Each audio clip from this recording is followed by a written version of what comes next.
Dear students, class 9th maths chapter 12 exercise 12.1 का question number 1 solve करते हैं। Question solve करने से पहले मेरा आपसे रिक्वेस्ट है कि चैनल को सब्सक्राइब जरूर कर लें। क्वेश्चन पर हम आते हैं। कहा गया है, इस survey conducted by an organisation for the cause of illness and death among the women between the ages 15 to 44 years world wide found the following figures. एक ऑर्गेनाइजेशन द्वारा एक सर्वे कंडक्ट किया जाता है वीमेंस का जिनकी एज 15 to 44 ईयर्स है, यह जानने के लिए कि उनकी बीमारी और उनकी मृत्यु का क्या कारण है। तो हमें कुछ फिगर्स मिलते हैं। जैसे पहला कॉज है रिप्रोडक्टिव हेल्थ कंडीशंस, मीन्स बच्चे को जन्म देते टाइम जो वीमेंस हैं उनकी जो फर्टिलिटी रेट मीन्स मृत्यु दर या फिर बीमार हो जाती हैं उसका रेट है 31.8%। न्यूरो साइकियाट्रिक कंडीशंस मीन्स जो दिमाग की बीमारियां होती हैं उसकी वजह से 25.4% लेडीज़ या वीमेंस बीमार हो जाती हैं या फिर उनकी डेथ हो जाती है। इंजरीज़ की वजह से 12.4%, कार्डियोवैस्कुलर कंडीशंस की वजह से 4.3%, कार्डियोवैस्कुलर मीन्स जो हार्ट की प्रॉब्लम्स होती हैं उसकी वजह से, एंड रेस्पिरेटरी कंडीशंस की वजह से 4.1%, रेस्पिरेटरी मीन्स जो श्वसन संबंधित समस्याएं होती हैं उससे 4.1%, एंड अदर कॉजेज जो हैं वो हैं 22%। तो पहला क्वेश्चन है represent the information given above graphically. तो हमें जो भी डेटा दे रखा है उसको ग्राफिकली रिप्रेजेंट करना है, तो इसको हम सॉल्व करते हैं क्वेश्चन को। इस डेटा को ग्राफिकली रिप्रेजेंट करते हैं। तो जो ग्राफ है, ग्राफ पे जो हम बाई एक्सिस है उस पे हम फीमेल फर्टिलिटी रेट ले रहे हैं एंड एक्स एक्सिस पे हम कॉजेज लेंगे।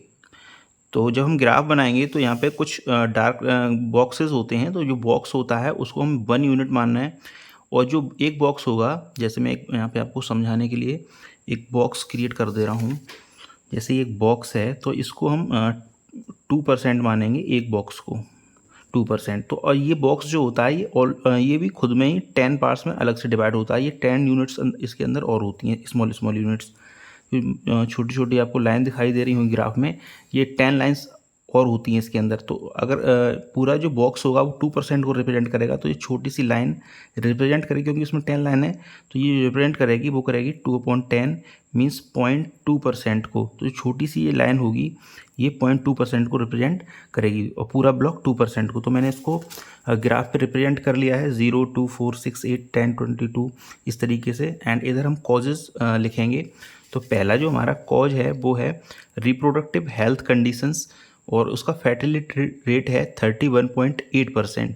तो हम 31.8 को ग्राफ पे रिप्रेजेंट करेंगे। तो हम क्या करेंगे, पहले एक बॉक्स छोड़ देंगे, एक बॉक्स छोड़ के दूसरे बॉक्स से बनाना शुरू करेंगे। तो उसका मैं यहाँ बेस बना दिया पहले मैंने, ये बेस हो गया इसका।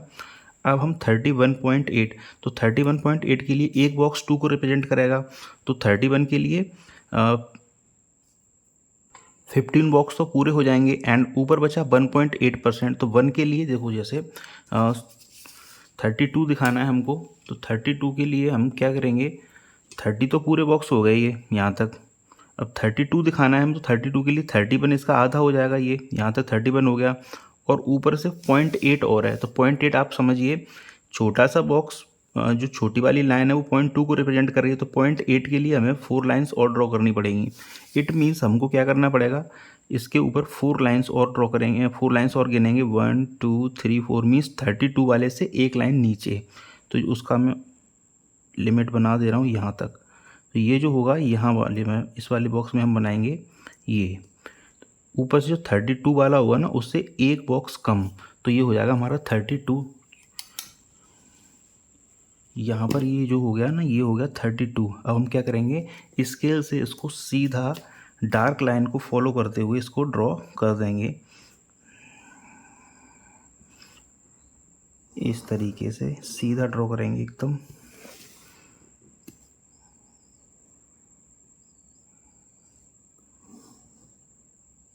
एंड इसको इधर भी मिला देंगे, इसको ज्वाइन करते हुए।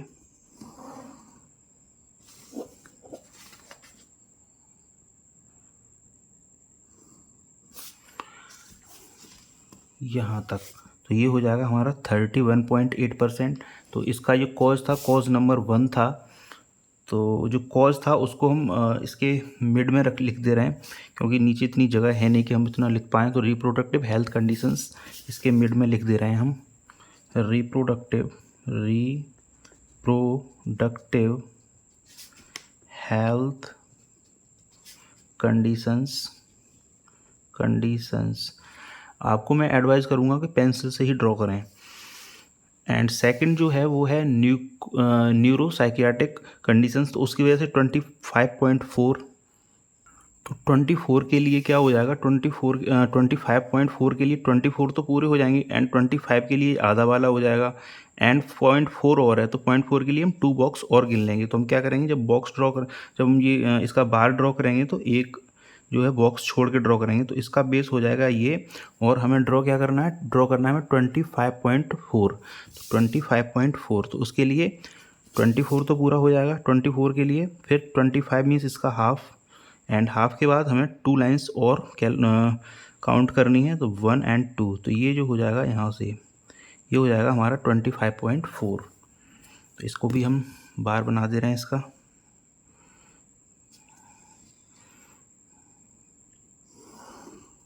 ये हो जाएगा 25.4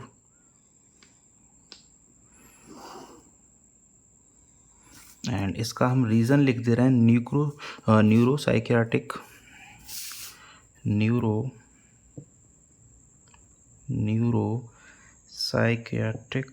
PSYCHIATRIC कंडीशंस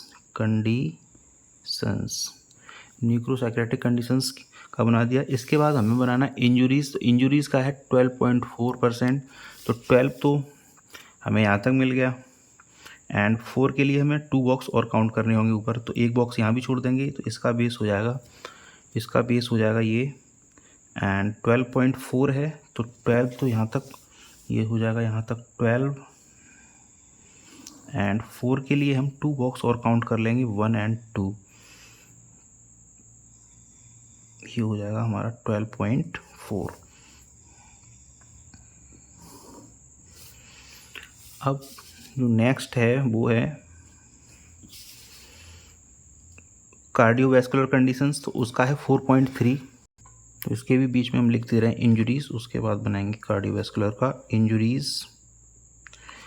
अब हमें बनाना है कार्डियोवैस्कुलर कंडीशंस का, तो इसका है 4.3, तो 4.3 के लिए 4 तो हमें ये पूरा मिल जाएगा, यहाँ पर एक बॉक्स अगेन छोड़ देंगे, तो 4 तो यहाँ तक हो गया, 0.3 और है, तो 0.3 के लिए क्या होगा, तो एक बॉक्स तो एक यूनिट तो पूरा, उसके बाद हाफ और मीन्स ये 4 के लिए 4 तो यहाँ तक हो गया, 4 के बाद 4.3 है, तो 2 के लिए तो एक यूनिट हो ही जाएगा, छोटा वाला एक बॉक्स 2 को रिप्रेजेंट कर रहा है एंड 1 और है ऊपर, तो उसके लिए सेकंड वाले बॉक्स में उसके ऊपर थोड़ा सा आधा और ज्वाइन कर देंगे उसको, तो ये हो जाएगा हमारा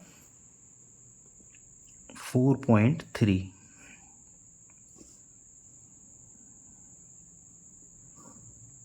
ये हो गया 4.3, ये कॉज नंबर 1 था, ये कॉज नंबर 2, ये 3 एंड ये हो जाएगा हमारा 4।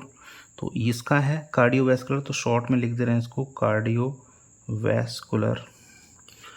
इसके बाद जो 5th नंबर कॉज है वो है रेस्पिरेटरी कंडीशंस का, तो इसका है 4.1, तो 4 तो पूरा है ही है, एक अगेन बॉक्स हम ब्लैंक छोड़ देंगे, उसके बाद फिर बनाएंगे ड्रॉ करेंगे, तो इसका बेस हो जाएगा ये एंड 4.1 है, तो 4 के लिए 4 तो यहाँ तक हो गया एंड 1 और है, तो मीन्स जो 4 के ऊपर वाला जो स्मॉल वाला यूनिट है उसमें हाफ, तो ये हो जाएगा 4.1।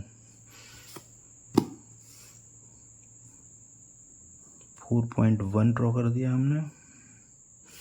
इसका जो रीजन है वो है रेस्पिरेटरी कंडीशंस, रेस्पिरेटरी, इसको भी शॉर्ट में ही लिखना पड़ेगा, इतना स्पेस है नहीं, रेस्पिरेटरी कंडीशंस, तो ये कॉज नंबर 5 है। इसके बाद हमें ड्रॉ करना है अदर कॉजेज़ के लिए बाहर, तो इसका है 22, तो 22 तो बहुत आसान हो जाएगा, 22 यहाँ जाके हो रहा है, अगेन एक बॉक्स छोड़ देंगे, इसके लिए हम इसका बेस हो जाएगा यहाँ एंड ये कॉज नंबर 6 हो जाएगा एंड इसको 22 पर जाके रोकते हैं, तो 22 के लिए हो जाएगी लाइन ये वाली यहाँ, ये हो जाएगा हमारा 22, तो इसको भी मैच करा दे रहे हैं, इससे ड्रॉ कर दिया हमने, ये हो जाएगा हमारा अदर कॉजेज़ के लिए, तो यहाँ लिख दे रहे हैं इसका 6th नंबर में other causes, other causes.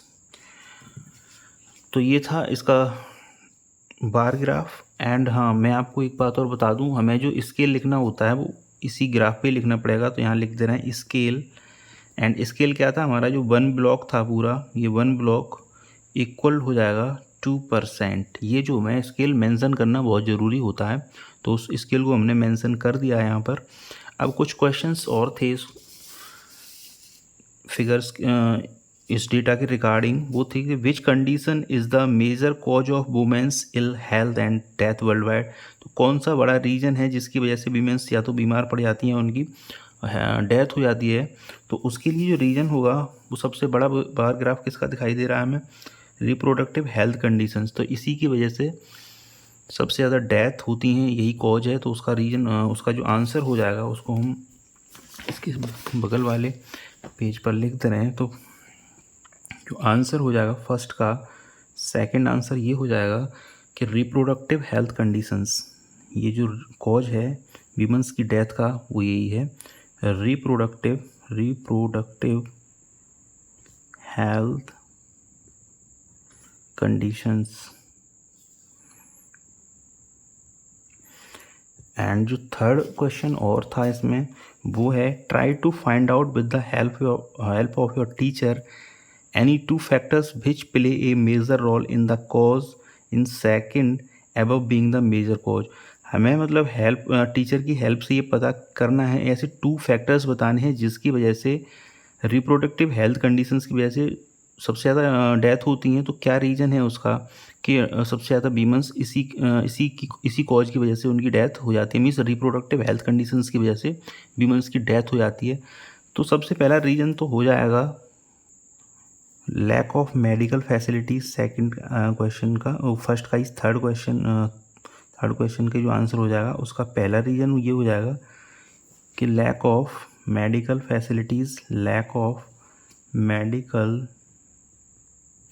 Facilities. आज भी हमारे यहाँ, हमारे इंडिया में बहुत सी जगह ऐसी हैं जहाँ पर मेडिकल फैसिलिटीज़ सही से नहीं हो पाई हैं। तो वहाँ जो रीजंस बन जाते हैं वो लैक ऑफ मेडिकल फैसिलिटीज़ की वजह से बहुत सारी वीमेंस अपनी ज़िंदगी छोड़ देती हैं।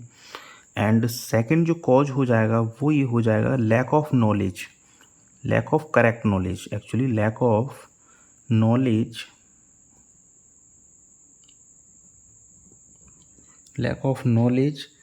about diseases related to female. तो एक तो करेक्ट नॉलेज नहीं होती कि क्या कोई बीमारी है, दवा कुछ हो जा रही है। तो एक तो ये सॉरी दूसरा रीज़न ये वाला हो जाएगा, lack of knowledge about disease related to the females.